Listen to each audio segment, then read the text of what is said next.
Well, the time is just gone 9 minutes past 5 as we continue with the broadcast this afternoon right here on the Iftar Drive on Salam Media. Now, here we've got a blast from the past.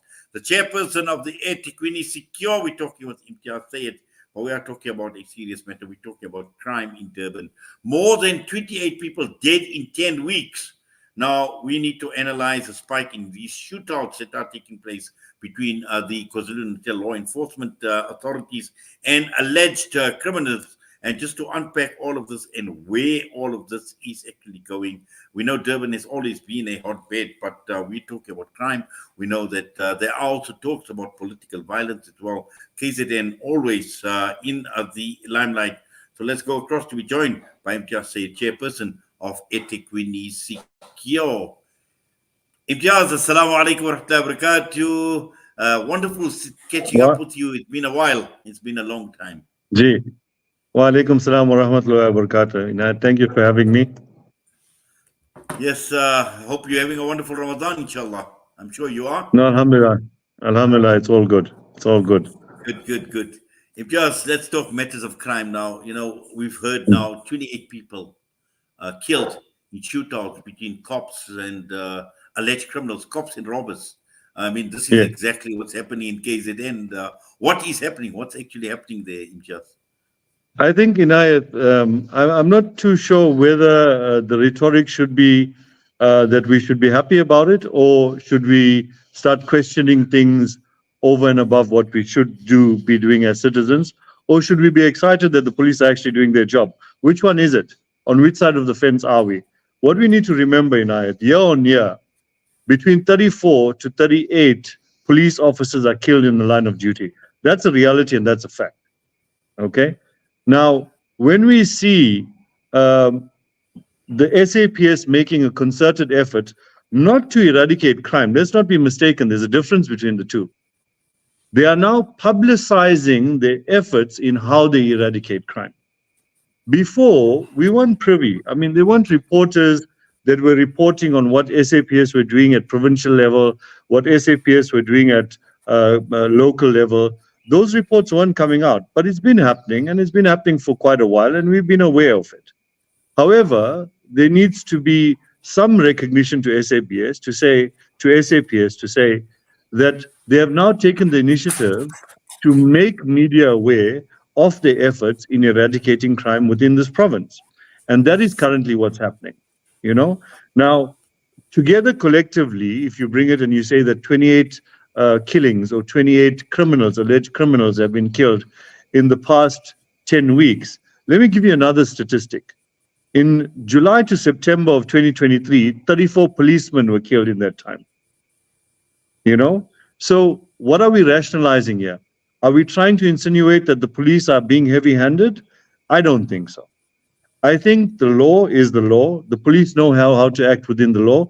But I think the time has come where the police need to show that they are in fact the law, and you do not supersede them.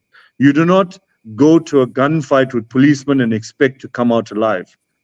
So these are the things that we need to realize and understand. But it's also the things that we need to support SAPS to do. And we need to ensure that they have our support as community to say, you're doing a good job, can continue doing it, but make sure that you don't overstep on the other hand, because there is oversight. And the CPFs are there as oversight. There's civilian oversight committees. All of these committees are there to ensure SAPS does their job. There's IPID, there's all of these different agencies of government that exist to ensure that SAPS doesn't overstep. I think we are now becoming more and more aware of the efforts of SAPS, and it's something that we're not used to. So I think it's time for us to get used to it. And I think we should encourage SAPS to start publicizing all the efforts, even at local police station level. I mean, 4 or 5 years ago, we made recommendations at SAPS in our local police station to say that every time there's an arrest, you catch someone that was caught for petty theft or whatever. Yes, we know we can't show their faces and whatever, but let's take out pictures. Let us show those policemen as doing a good job, and let us build confidence in the police again, because that was what was lacking in society. Imtiaz, what do we know about these shootouts that are taking place? Some of the background in terms of the crimes and, these criminals that have been killed. I mean, what are some of the circumstances that have actually led to the shootout? What are they involved in? Okay, so to try and understand things in a very limited space and in limited understanding that I first and foremost have, but also not to give away too much in terms of how the police actually operate, right? There's different levels of policing. I mean, you've got community services. So when you go to your police station, you get a community service center. They're there to take care of your everyday policing needs. Then you go higher up and you get task teams and trio task teams. And then you get provincial DPCI, Department of Provincial or Priority Crime Investigations. And these are dealing with crimes in different levels based on value, based on severity, and based on organized crime. Now, that is something we need to differentiate between. We might just hear in the news that a gang of 9 suspects have been shot. It wasn't some random shooting that might have happened. It might have been through years and months of police investigation where they've now locked down this grouping of individuals that might have been committing CITs, that might have been doing robberies within shopping malls in terms of jewelry. Now, remember, you don't get a one-size-fits-all criminal. A criminal is not a hijacker as well as a murderer, as well as someone that will go to a jewelry store and commit some crime, and a bank robber and a CIT robber. These are all different people, different groupings, different gangs, and they are organized in their own ways. Then within policing, you have different units that deal with these different types of crimes in itself. So you have a unit that deals with drugs and firearms. You have a unit that deals with gangsterism. You have a unit that's dealing specifically with mall robberies. A unit dealing with CIT. So when we're hearing it, you might be thinking that there's one grouping of policemen that are going around finding criminals and starting to shoot them. No, that's not the case. It's different groupings of individuals that before were not privy to speak to media, or the media were not privy to their actual who they are and where they operate from. And remember, when you're getting these reports, there are no names of these policemen because you've got to protect policemen as well. They are dealing with high levels of crime or highly criminalized criminals, if you know what I mean. So when you're dealing with these sorts of people, your lives and your families as crime fighters become vulnerable as well. So therefore, it's important for us to understand the climate of policing and how it's actually done. And it's not just some random acts that come out there.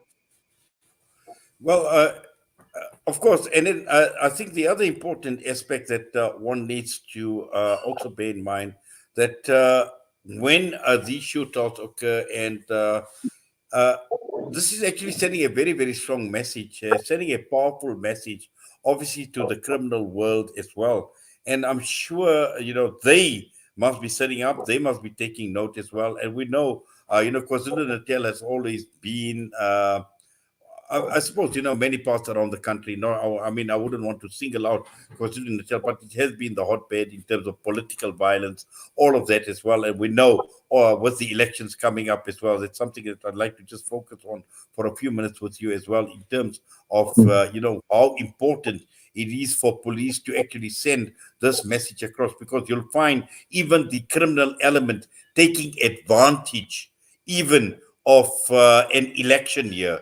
You will find that when it happened in Durban a few years ago, when it all started in KwaZulu-Natal with the looting, how the criminal element had actually capitalized on all of this. And this is the reason why I'm saying that, this obviously is sending a strong message that the police are not going to sit back. They're not going to keep quiet. And obviously, where and when it's necessary to fight fire with fire, they will fight fire with fire. So it is sending out certain signals. It is sending out certain messages to Imtiaz.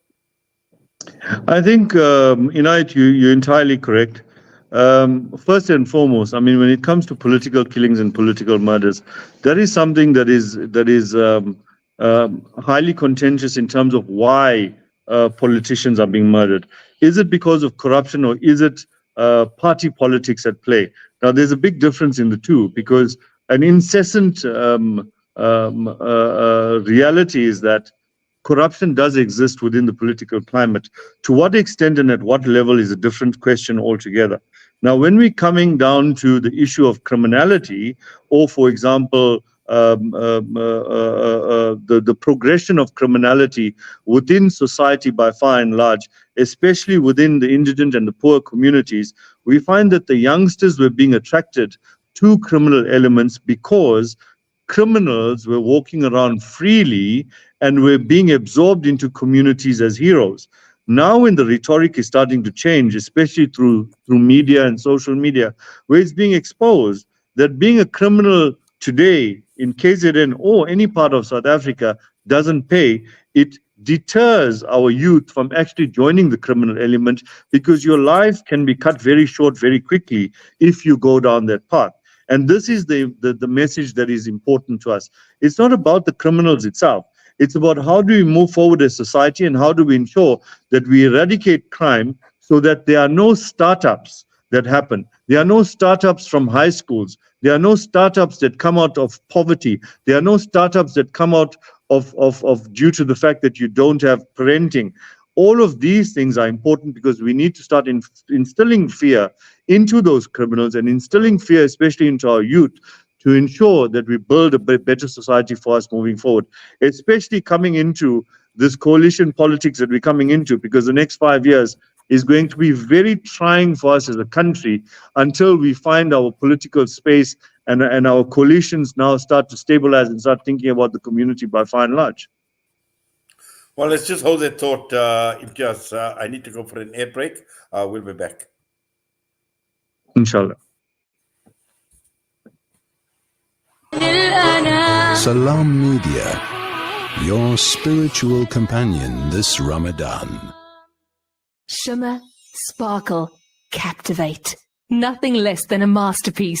Droplets of gold inspires precious design. Platinum bursts with intricate freshness, and every pure diamond becomes more than just a girl's best friend. Voda Gold Gem Jewelers, where timeless dreams become a reality. Come to us. We tailor-make designer gold, platinum, and diamond jewelry. Trade in or remodel your old gold. Clad yourself with classy name-branded watches. We offer insurance valuation and free zakat calculation. Visit us at 534 Ridge Road, Overport, or call 031 208 9142. Voda Gold Gem Jewelers, manufacturers of fine gold and diamond jewelry. Freedom Stationery supply Marlin and Marlin Kids pens to me and my school friends. They supply just about everything we need to help us get a better education, from books to files to rulers. In fact, any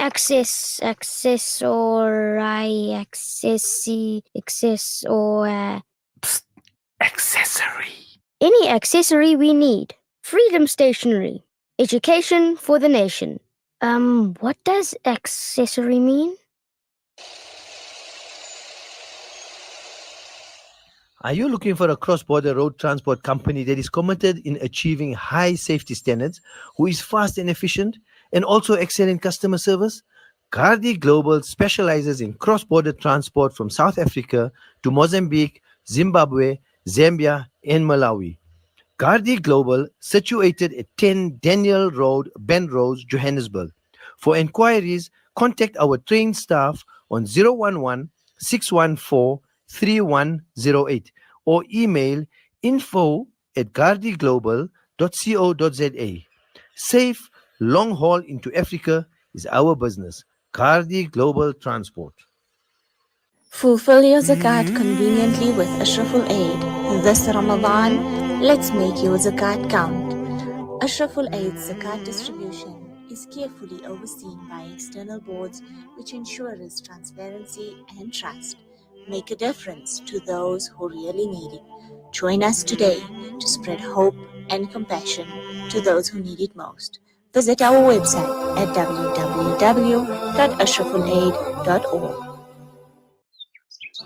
When the perfect blend of stylish decor, exquisite halal cuisine, and warm hospitality come together, it could only mean Al Bayt Lodge, your true home away from home. Al Bayt is the ideal heaven for families, business people, and tourists, with its 4-star family rooms and other luxurious facilities. Conveniently situated close to Port Elizabeth Airport, the beach, and other amenities, your stay will be truly unforgettable, as you'll be taking home lasting memories of the warm hospitality, the serenity and tranquility that Al Bayt has to offer.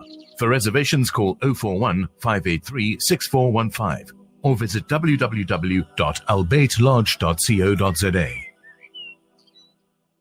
Alhamdulillah, Muslims in South Africa finally have access to a fully Sharia-compliant emergency medical takaful and wellness product.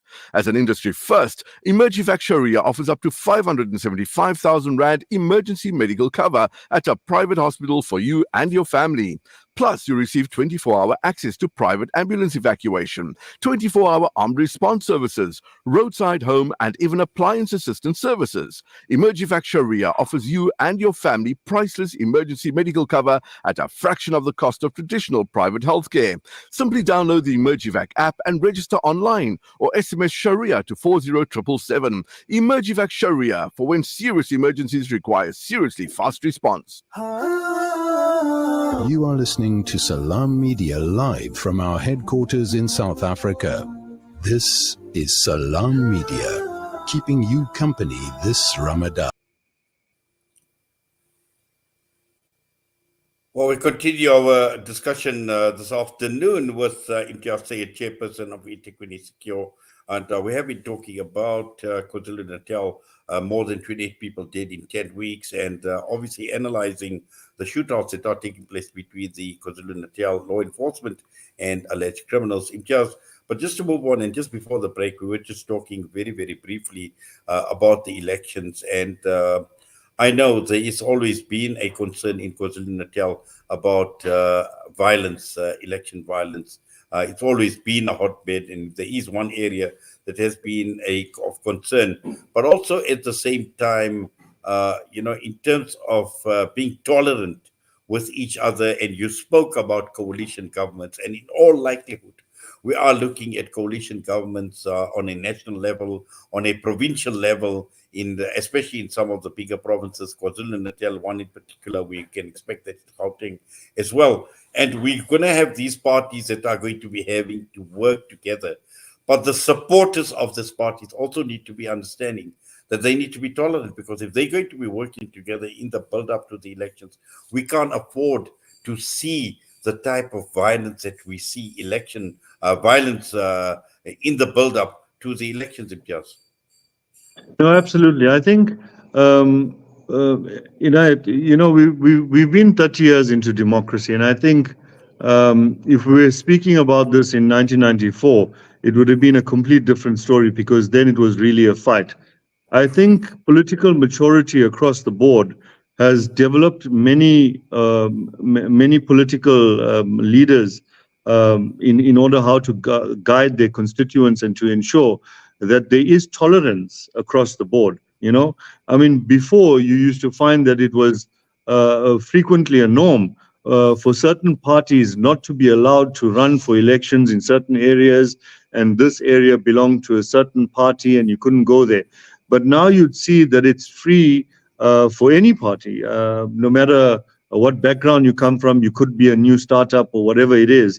You can go and run for elections in any part of this country, and no one really is going to interfere with you, intimidate you, because everyone has their own interests and their own campaign at heart, and we live in a democracy. So I think we've overcome that part, and I think the more we shut down the rhetoric of having that conversation, we then realize that we don't incite it through just having the discussion, But there is that fear, and I think to take away the fear, especially in KZN, I think many people that we have spoken to, many people in our community aren't privy to some of the tables we sit at and some of the discussions we have in the background.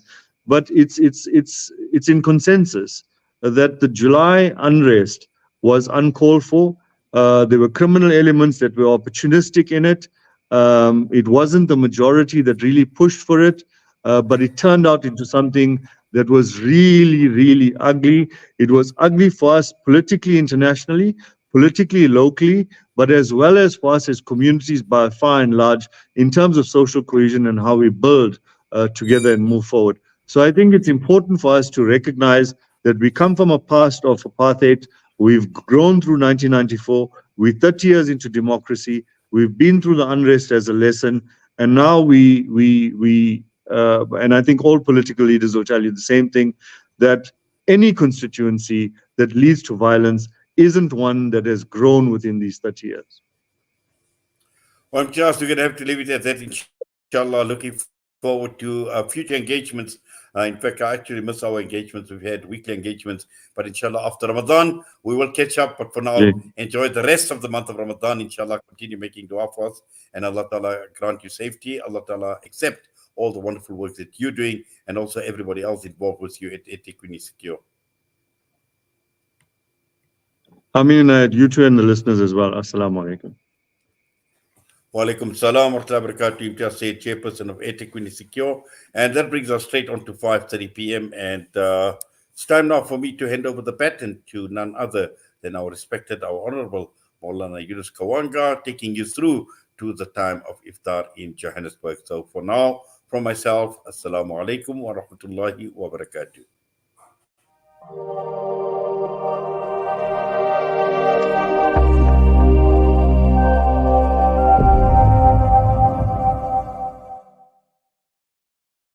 To make an impact that goes beyond the ordinary this Ramadan. When you donate towards a water well or borehole, your contribution goes beyond just providing water. It creates a ripple effect of opportunity, ensuring food security to improving health, education, and income opportunities. Every you give brings hope and transforms lives. So this Ramadan, join us in giving the charity that goes beyond. Give water. African Muslims Agency. Dad, these Frymax chips are so tasty. Wow, that really takes me back. My dad bought me a Frymax chips every day after school. They were my favorite when I was your age as well. Quality is at the very heart of what we do, and that's why we ensure that every Frymax packet is filled with the beautiful goodness and flavor-packed taste that you've come to expect from us since 1982. Frymax, from generation to generation. Southern Africa Dawah Network is a non-profit organization striving to uplift the disadvantaged and empowering through education and dawah. Donate to the SADN centers, the M.A. Mutala Islamic Center, as well as our Islamic centers in Amoti, Imtalumi, Botshabelo, and Castile. Donate your zakat and lillah today. Contact Farooq Sheikh 076 321 0650. Yusuf Comedy 0722593457 or the SADN head office 031 304 8000. Our account Standard Bank account number 050-856-294 for your zakat or 050-879-790 for your lillah. Dawah through education, education through dawah, the Southern Africa Dawah Network. From samosas and half moons to cook sisters and roti, everything between iftar and seri makes sunfoil cooking oil an essential part of your Ramadan. Approved by the Heart and Stroke Foundation as part of a healthy diet, this blessed month, give your family the best with sunfoil, because tradition just tastes better. This Ramadan, join the Al-Imdad Foundation as we spread the winds of generosity in 40 countries across the globe. Sponsor a food hamper for 800 Rand and ensure a fasting family has food to break their fast. Donate your zakat or lillah and ease the pangs of hunger experienced by thousands of widows, orphans and destitute Muslims globally. Donate online at alimdad.com or call 0861 786 243 for more information.